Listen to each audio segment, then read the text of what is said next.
Abonnez-vous gratuitement sur Canal Banlieue TV, la chaîne au cœur de la banlieue. waaw donc mu nekk déjà lu nga xamante ni dañ koy déplorer d'abord dañ koy métitlu dañ koy ñaawlu ndax li nga xamante ni moo di seen jeune dafa nekk fii pour ndaw ñi donc bu ñu demee ba du ma ne jeunesse bi yëpp wala benn partie ci jeunesse bi nga xamante ni wala benn partie bi nga xamante ni ndaw ñi ñoo ci bokk daal di ñuy fayee lii dañ ciy am métit dañ ciy am mbétteel dañ ciy am jaaxle ndax bu ñu xoolee dañ ne seen jeune TV bañ na ko ba dañ koy bàkkale muy la télé des jeunes et ados maanaam télé bi nga xamante ni moom lañ jagleel ndaw ñi donc bu ñu demee ba tey ndaw ñooñu nga xamante ni ñooñu tax a jóg ñun di saccager suñu ay matériel saccager li nga xamante ni mooy suñu ay locaux daf ñuy metti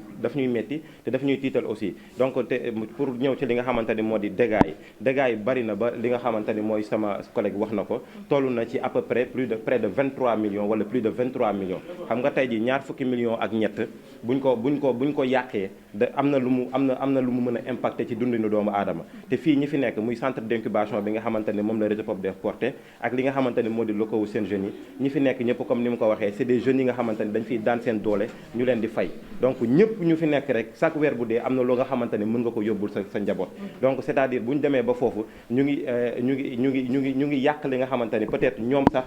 seen mbokk seen cousin wala seen xarit de très près wala seen doomu tante wala seen doomu nijaay ñu ngi fi di ci daan seen doole dégâts matériels yi fu ñu ko mën a natt rek weesu na ko parce que démb UC ñëw na fi teew comme ni ma ko waxee mi ngi toll ci montant wu 23 milliards matériel bi mi ngi mel ni bokk na ci ay ordinateurs yi nga xamante ni moom la ñuy defee suñu liggéey mooy suñu ordinateur régie ak table de mixeur bi nga xamante ni moom la ñuy émettre lépp lu jëm ci wàllum son ak li nga xamante ni moo di ay ordinateur yu jëm ci mel ni MacBook yoo xamante ni jël nañ ko fi ak li nga xamante ni mooy yeneen ordinateurs yi nekkoon au niveau du salle de montage donc ak ay caméras yu toll ci 3 caméras yoo xamante ni yóbbu nañ ko ak ay ordinateurs yi nekkoon au niveau du salle de montage ak lépp lu nga xamante ni moo ñu doon permettre ñu tirer suñu ay fichiers c'est-à-dire les imprimantes ak lépp clim yi sax bàyyiwuñ ci dara donc c'est-à-dire lépp lu nga xamante ni matériel la rek léegi électronique la bàyyiwuñ ko fi yóbbu daal di nañ koy yóbbu donc man question bi may posé mooy ndax tey jii lii encouragé na quelqu'un ba nga xamante ni mooy jug ndax ndaw ñi wala mooy taxaw ndax ndaw ñi à ce que muy continuer di def li mu doon def parce que tey bu ñu xoolee situation bi ni mu demee c'est vrai que on a été victime de dommages collatéraux comme ni mu ko waxee maanaam dañoo bokk ci li nga xamante ni wala boog dañoo laal ci li nga xamante ni ñun amuñu ci wàll boobu mooy li nga xamante ne mooy banque bi nga xamante ne moo féetee ci suuf ñun moom la ñu dëkkal peut-être dañoo jàpp ni li nga xamante ni moo di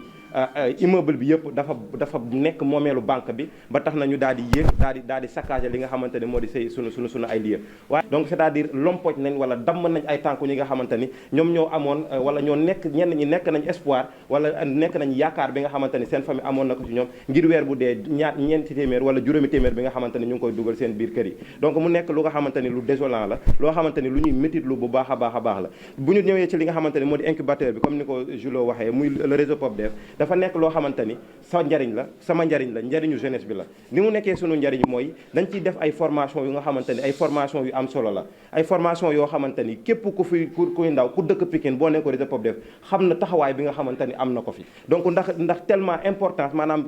solo bi mu am ci li nga xamante ni moo di dundu ndaw ñi fii jamono ji ñu nekk nii ndax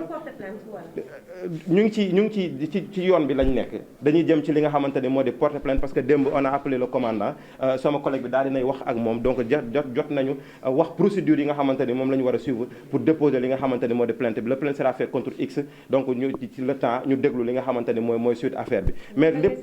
message bi ñuy lancé mooy il faut savoir faire la part des choses maanaam il faut ñu mën di ràññee ndaw ñi nañuy ràññee lii c'est une organe de presse la bokkewul dara ak procès bi nga xamante ni moo doon opposé monsieur Sonko ak mademoiselle Adji Sarr donc nekk na ñaar ñoo xamante ni ñun xamuñu ñu donc lan moo waral le pourquoi lan moo waral tey jii ba ñu war a mën a yéeg di saccager suñu ay lieux te alors que ay jeunes ñoo fi nekk bâtir benn affaire boo xamante ni te ñi fi nekk ñëpp Pikine lañ dëkk man j'habite à Ñetti Mbaar kii dëkk ak Pikine Est ñii Ridis ñii Espoir donc fépp ñëpp jeunes yi fi nekk ñëpp Pikine lañ dëkk donc message bi ñuy lancé mooy nañ def la part des choses nañuy discerner bañ a topp ma riirandoo beeg yàq gi te képp kuy cautionné yàq bi yaa ngi cautionné lu mën a taal réew mi yàq bi képp ku ko cautionné rek yaa ngi cautionné li nga xamante ne mi ngi taal réew mi ñu ngi en tant que ndaw aussi di woo sunu yeneen moroom organe de presse yi parce que di leen wax ni lii ça doit être une information boo xam ñëpp a ko war a jàllale ndax tey jii nii kon personne n'est à l'abri personne n'est à l'abri kenn nekkul ci li nga xamante ni moo di mucc parce que tey bu dee am nañ fitu yéeg ba 3e 4e étage saccagé donc keneen fépp foo mën a nekk jàppal ne mën nañ la fa fekk donc di ñaaxaat jeunes yi di leen wax ni xam leen li ngeen di def xam leen def la part des choses loolu laa amoon ci li may sànni comme message. Et aussi ngeen baal ma j'appelle ñu ngi woo notre ministre de tutelle mooy ministère de la communication ak le ministre de l'intérieur monsieur Antoine Félix Diome parce que ak monsieur le ministre Moussa Bocar Thiam ñu ngi leen di woo ndax tey gis nañ fi ay ministre bu dem seeti ab jaaykatu téléphone donc na ñëw na fexe ba message bi na ko dégg ba na ñëw fii sur les lieux à Pikine xool li nga xamante ni moo di dégâts bi fi nekk parce que tey ñun branche la bu nga xamante ni dañuy dimbali nguur gi fi nekk ndax on crée de l'emploi dañuy wutal xëy ndaw ñi donc bu demee ci jaaykatu téléphone yooyu na am amabilité ak grandeur ñëw fii xool li nga xamante ni moo fi nekk à Pikine. ñu ñëwoon fii tey vraiment pour soutenir sunu partenaires yi muy réseau POPDEV nga xamante ni dañu nekk en partenariat tey defe naa ni li xew ci réew mi ñun ñëpp ñu ngi koy ñaawlu te li nga xamante ni moom moo xew fii ci logo yi nga xamante ni tey képp kuy yëngatu ci wàllu entrepreneuriat di promouvoir l'employabilité des jeunes tey am nga lu la metti parce que mën nañ wax ni tey banlieue bi daj na coono bu metti surtout ci côté entrepreneuriat donc bu ñu amee structure bu mel ni réseau POPDEV di jàppale suñu organisation professionnelle yi di former suñuy membres tey bu ñu ko attaqué donc jaadu na vraiment ñu ñëw manifester suñu solidarité massawu leen vraiment di leen wax ni aussi lu mel ni bu mu amati donc loolu moo nekkoon suñu kàddu bëggoon rek def benn témoignage. Merci. Aujourd'hui nous sommes là au niveau des locaux de Sen Jeunes, plus précisément dans le studio d'enregistrement des émissions de Sen Jeunes, la plateforme des ados et jeunes, qui est une plateforme lancée depuis 2022, le 12 août. Donc maintenant, je vais venir déjà sur la situation de ce qui s'est passé hier. Nous tous, nous savons que le Sénégal, depuis un certain temps, rencontre des problèmes de manifestation. Donc hier, lors des manifestations à la suite du procès Adji Sarr Sonko, nos locaux qui se trouvent au niveau du rond-point Dominique ont été attaqués. Je vais venir sur les dégâts matériels. Donc nous avons au niveau du 3e étage l'incubateur du réseau POPDEV qui a été saccagé par des jeunes lors des manifestations. On a perdu presque plus de 8 ordinateurs, des imprimantes, des écrans, des tables. Donc c'est la situation au niveau de l'incubateur. Au niveau de la télé aussi, on a été dépouillé de tous les matériels dont la télé disposait, de sa régie, de ses caméras, mais aussi de toute la documentation qui était là pour permettre à ces jeunes de travailler. Donc la situation actuelle montre que les locaux du réseau POPDEV et de Sen Jeunes ont perdu plus d'une vingtaine de millions. On estime actuellement avec l'huissier hier que plus de 23 millions ont été perdus hier lors de ces manifestations. Pour rappel, l'incubateur du réseau POPDEV a été installé ici depuis plus de 3 ans pour accompagner les jeunes. Le réseau, c'est une organisation de la société civile jeune qui travaille sur 3 axes. L'axe 1, c'est le leadership des jeunes. L'axe 2, c'est la santé des jeunes. L'axe 3, c'est tout ce qui est entrepreneuriat, employabilité des jeunes. Donc nous sommes là parce que le programme du réseau POPDEV, c'est la jeunesse notre priorité. Donc on a été victime de dégâts collatéraux parce que nous cohabitons avec la banque islamique qui est au niveau du rond-point Dominique. C'est ce qui a causé que les jeunes sont montés au niveau de nos locaux pour détruire tout ce qui... Ils n'ont pas juste saccagé, mais ils ont détruit tout ce qu'ils ont trouvé sur le passage. Donc nous étions là pour parler par rapport à ces points. Donc je vais laisser à Bouri exprimer ce qu'on fait au niveau de la télé. C'est important parce qu'une organe de presse mise en place par des jeunes pour porter la communication, parce que la télé a 2 vocations. L'accès à l'information pour les jeunes, porter le plaidoyer des jeunes. Donc c'est la situation actuellement qui est déplorable, parce que beaucoup de jeunes sont en train d'être employés ici. L'effectif compilé entre la télé et le réseau POPDEV tourne autour de 45 à 50 jeunes qui sont en situation de contrat à durée indéterminée, de CDD à durée déterminée, mais aussi de prestataires de services, de même que des stagiaires. Des jeunes sont formés au niveau de la technique, au niveau de la télé. L'incubateur enrôle des jeunes pour l'entrepreneuriat, parce qu'on a constaté que le problème de chômage ne peut pas être réglé par l'État ni par beaucoup d'autres programmes. Donc on s'est dit, pourquoi pas créer un cadre pour accompagner les jeunes. Récemment, on a amené un programme qui va travailler sur la santé et le bien-être des jeunes forts pour le futur. Ce programme aussi va se dérouler au niveau de l'incubateur. Donc pour dire que tout ce qui a été détruit hier lors de cette journée appartenait aux jeunes. Donc c'était le message par rapport à la situation. Juste une question, au-delà de ce face-à-face avec les journalistes, qu'est-ce qui est prévu? Bon, ce qui est prévu déjà, c'est faire le constat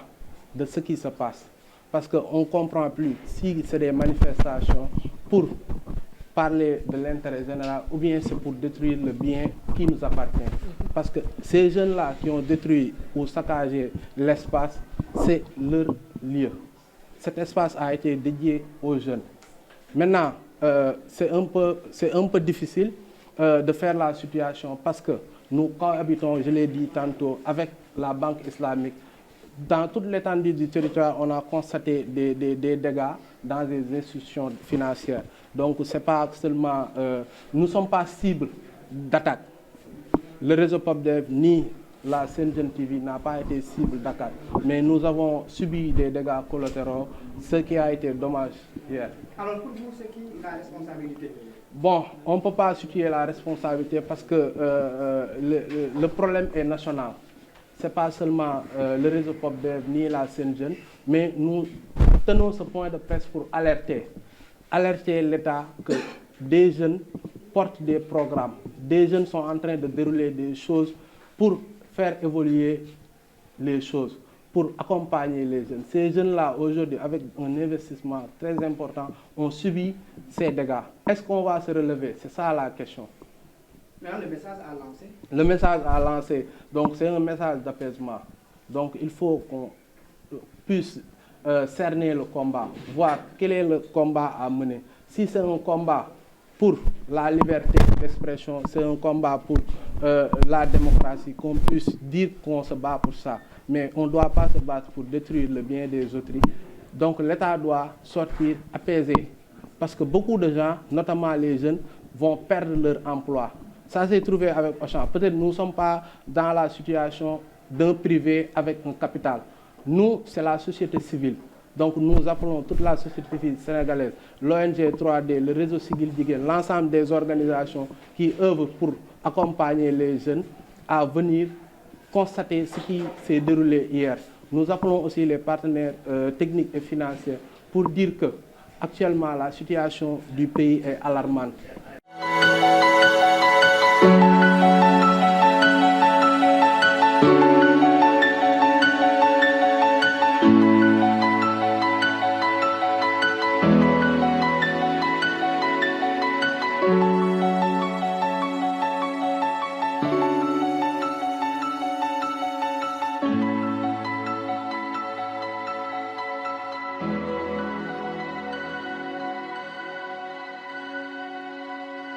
Abonnez-vous gratuitement sur Canal Banlieue TV, la chaîne au cœur de la banlieue.